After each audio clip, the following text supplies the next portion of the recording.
Profit and loss का एक सवाल दिया है जो रेशियो से भी मैच करता है, मतलब जिसका आंसर रेशियो से निकल के आएगा, लेकिन ये प्रॉफिट एंड लॉस के चैप्टर में दिया हुआ है। एक वस्तु के क्रय मूल्य तथा विक्रय मूल्य का अनुपात ए रेशियो बी है।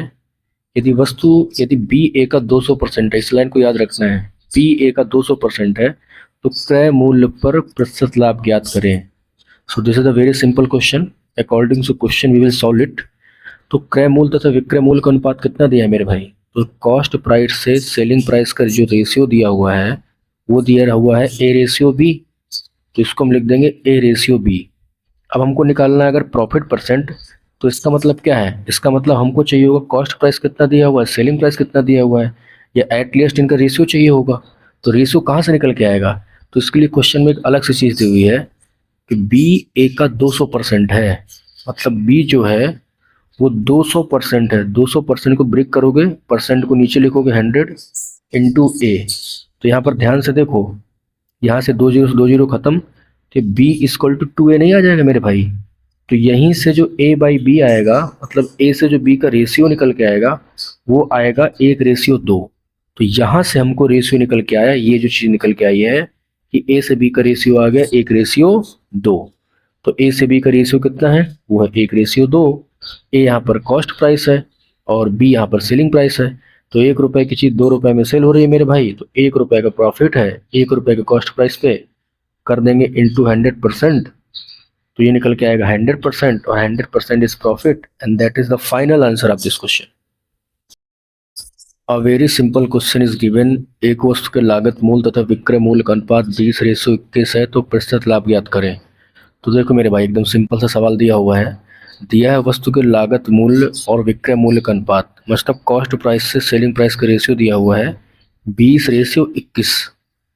तो अगर ये 20:21 दिया मेरे भाई, तो इसका मतलब क्या है? 20 रुपए की आर्टिकल 21 रुपए में सेल हुई है, तो हमको यहाँ पर कितना फ़ायदा हुआ है? तो हमको यहाँ पर 1 रुपए का फ़ायदा हुआ है।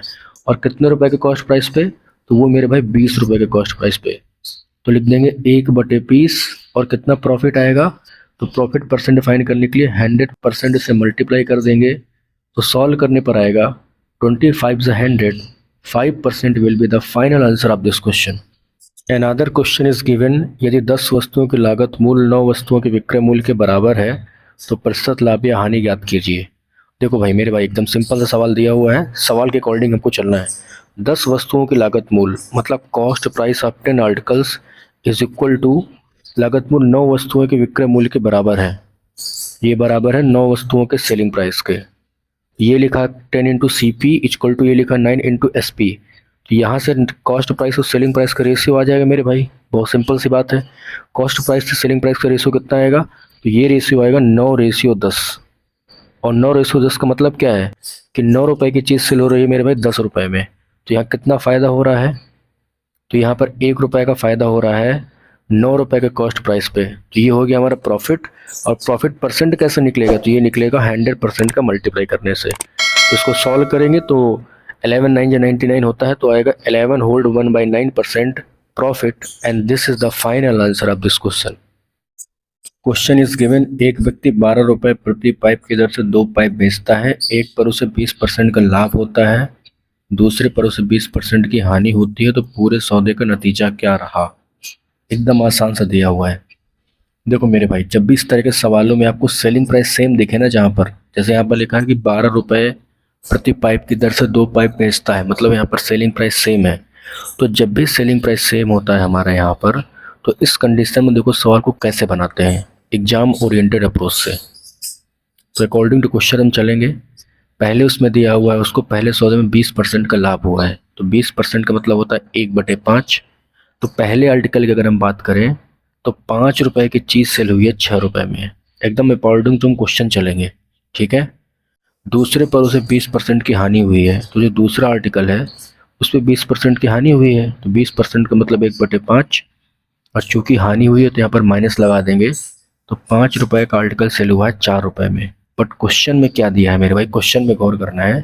जब सेलिंग प्राइस सेम दिया होता है ना, तो यहाँ पर भी जो सेलिंग प्राइस देखो, यहाँ पर दिया है 6 रुपये, यहाँ पर दिया है 4 रुपये, इसको भी हमें सेम बनाना पड़ेगा, तभी इसका डेटा अकॉर्डिंग टू क्वेश्चन हमारा सेट होगा, तभी सवाल का हमारा आंसर आएगा। तो 6 और 4 को सेम करने के लिए क्या कर सकते हैं हम? तो 6 और 4 का जो एलसीएम होता है 12। हमें इन दोनों को 12 के फॉर्म में कन्वर्ट करना पड़ेगा। तो यहाँ पर 6 को 12 करने के लिए क्या करेंगे मेरे भाई, तो दोनों तरफ रेशियो में 2 से मल्टीप्लाई कर देंगे। तो ये रेशियो जो कन्वर्ट हो जाएगा, ये रेशियो दिया है, ये कन्वर्ट हो जाएगा 10:12 में। और यहाँ पर हमको क्या करना पड़ेगा, 4 को 12 करने के लिए यहाँ पर 3 से मल्टीप्लाई करना पड़ेगा। तो ये रेशियो बन जाएगा 15:12। अब देखो यहाँ पर सेलिंग प्राइस सेम हो गया। अब इसका डाटा अकॉर्डिंग टू सवाल के डाटा के हिसाब से सेट हो गया, मतलब अब ये चीज़ एकदम सही है। अब देखो हमारा सेलिंग प्राइस दिया है 12, तो यहाँ पर 12, यहाँ पर भी सेलिंग प्राइस दिया है तो 12 की वैल्यू दी है 12, मतलब 1 गुना। तो यहाँ पर पहले ऑब्जेक्ट का कॉस्ट प्राइस भी 1 गुना, मतलब 10 रुपये हो जाएगा। सेम केस यहाँ पर भी सेलिंग प्राइस 12, मतलब 1 गुना। तो यहाँ पर भी कॉस्ट प्राइस 1 गुना, 15 के गुना 15 हो जाएगा। तो टोटल कॉस्ट प्राइस आ गया 10 और 15, मतलब 25। तो 25 रुपये में उसने चीज़ को खरीदा है। दोनों वस्तुओं को खरीदने पर उसने 25 रुपये खर्च किए हैं। और 12 रुपये की अगर एक वस्तु बेची है तो दोनों वस्तुओं को बेचने पर उसे 24 रुपये प्राप्त हुए हैं। तो 25 रुपये की चीज़ खरीदी, 24 रुपये में बेची, 1 रुपये का लॉस हुआ मेरे भाई। एंड यही इस सवाल का आंसर है। तो option number C is the final answer of this question. The question is given, एक कार तथा एक जीप प्रत्येक को 2,40,000 रुपये में बेचा गया। कार को 20% हानि पर तथा जीप को 20% लाभ पर बेचा गया। तो इस सौदे में कुल लाभ या कुल हानि क्या होगा। देखो इस तरह के सवालों करने के तरीके मैंने सॉल्ट अप्रोच बताई थी आपको। यहाँ पर सेलिंग प्राइस सेम दिया हुआ है ना, तो रेशियो में भी हमको सेलिंग प्राइस सेम करना पड़ेगा। इस तरीके से सवाल सॉल्व होता है। तो चलो सवाल को सॉल्व करते हैं।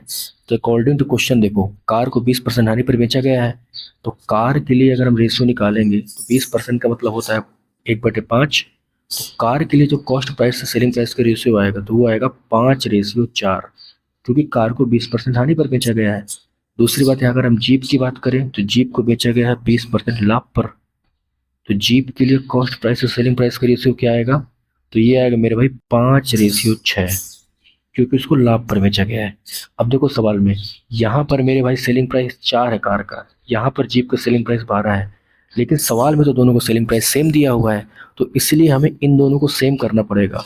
और जब किन्हीं दो संख्याओं को सेम करना पड़ता है ना, तो जो उन दोनों का एलसीएम होता है हम दोनों को उस संख्या में कन्वर्ट करते हैं। तो 6 और 4 का एलसीएम 12 होता है, तो इसको भी 12 के फॉर्म में कन्वर्ट करना है और इसको भी 12 के फॉर्म में कन्वर्ट करना है। तो देखो ध्यान से देखो, पहले रेशियो को 12 के फॉर्म में कन्वर्ट करने के लिए दोनों तरफ 3 से गुना करना पड़ेगा।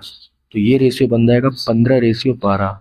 सेम एज यहाँ पर इसको 12 के फॉर्म में कन्वर्ट करने के लिए यहाँ पर 2 से गुना करना पड़ेगा। तो ये रेशियो बन जाएगा 10:12।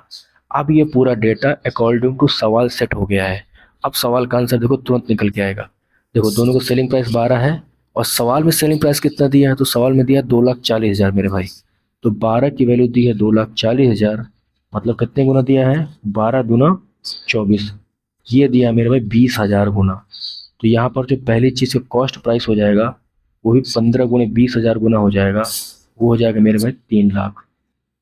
तो पहली वस्तु को कॉस्ट प्राइस आएगा 3 लाख रुपए, यहाँ पर दूसरी वस्तु का कॉस्ट प्राइस 20,000 गुना हो जाएगा, तो ये हो जाएगा मेरे भाई 2 लाख। समझ आ रहा है ना, सिंपल सी बात है। इसमें 20,000 का गुना कर रहे हैं, तो ये लिखा है 3 लाख, ये लिखा है 2 लाख। तो दोनों वस्तुओं को कॉस्ट प्राइस जोड़ने पर कितना आ गया, ये आ गया 5 लाख रुपए। मतलब दोनों को जोड़ने पर, मतलब दोनों को जितना खरीदा है उसमें हमने 5 लाख रुपए खर्च किए हैं। और बिका कितने में है, तो 2,40,000 रुपये में एक चीज़ बिकी है, तो दोनों चीज़ें बिकी होंगी 4,80,000 रुपये में। तो 4,80,000 रुपये में यहाँ पर ये बिकी हैं। ये कॉस्ट प्राइस, ये सेलिंग प्राइस, 5 लाख की चीज़ को 4,80,000 में बेचा गया है। 20,000 का फायदा, 20,000 का घाटा सीधा दिख रहा है। तो 20,000 का लॉस हुआ है इस सौदे में, and loss of 20,000, option number C, that is the final answer of this question.